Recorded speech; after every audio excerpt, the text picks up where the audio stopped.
Problem E is one of the harder problems in the problem set. In that problem, you're given a 3D cuboid.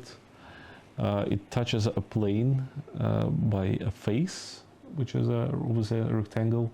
And then what you're allowed to do, you're allowed to roll it, flipping over one of the edges. And you want to do as few of those rolls as possible to move the cuboids to a different position on the plane. At the end of all the operations, the face touching the plane should have the same shape and orientation as it originally was when we just started. Now let's take a closer look at what happens when we roll it from one side to another. Now, it can be noticed that actually there are only 6 possible shapes of the face touching the plane. So there are generally 3 types of faces, and then every face has 2 orientations. Between those shapes there are transitions, and every face, every state has 2 possible other states that are connected to it, which corresponds to rolling it over one edge or the other edge. There is one important observation that if we continuously roll over edge of a certain length many times, then it effectively becomes a shift of the rectangle. So we, for example, if we're using the face B and C, then we can shift it in one direction by A plus B, or in another direction by C plus A. This means that if we considered all those possible transitions, then we can say that once we enter a transition, once we enter a state, we're allowed to perform certain shifts according to that rule that I just mentioned, and then continue moving to another state. It's then possible to prove that every transition can be used only twice, and like once in one direction and once in another direction. So then the problem can be split into 2 halves.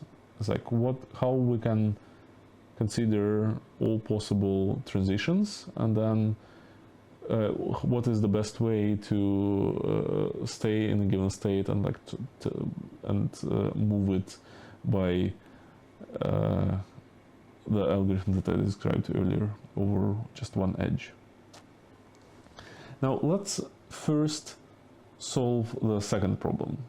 So if we know which states we have visited, we know which shifts are allowed, and then it becomes a de Fontaine equation where you need to minimize sum of absolute values of coefficients. This is a fairly known problem, and it can be solved by pre-computing the answer for all values between 0 and the least common multiple of the 2 lowest coefficients.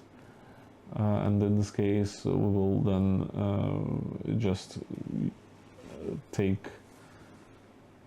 use the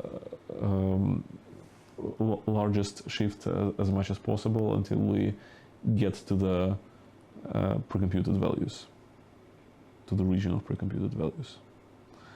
Now, for the second part of the problem of like how to possibly iterate all the states that we have visited, given the assumption that we use every transition at most twice, the number of like possible walks in the space of states is pretty limited. For every walk there are of course several possibilities of where we could have shifted after such a walk. And specifically, if we use the transition once, then we could have shifted either like in the positive direction or negative direction on an axis. If we have used transition twice in both directions, then it could have brought us to the same place where we started, so like equivalent to shift of 0, or it could be a shift of similar to like a plus b or like c plus a on this picture, but it could be either in positive or negative. So at most there are 3 options for every transition. So this brings a total complexity to approximately 3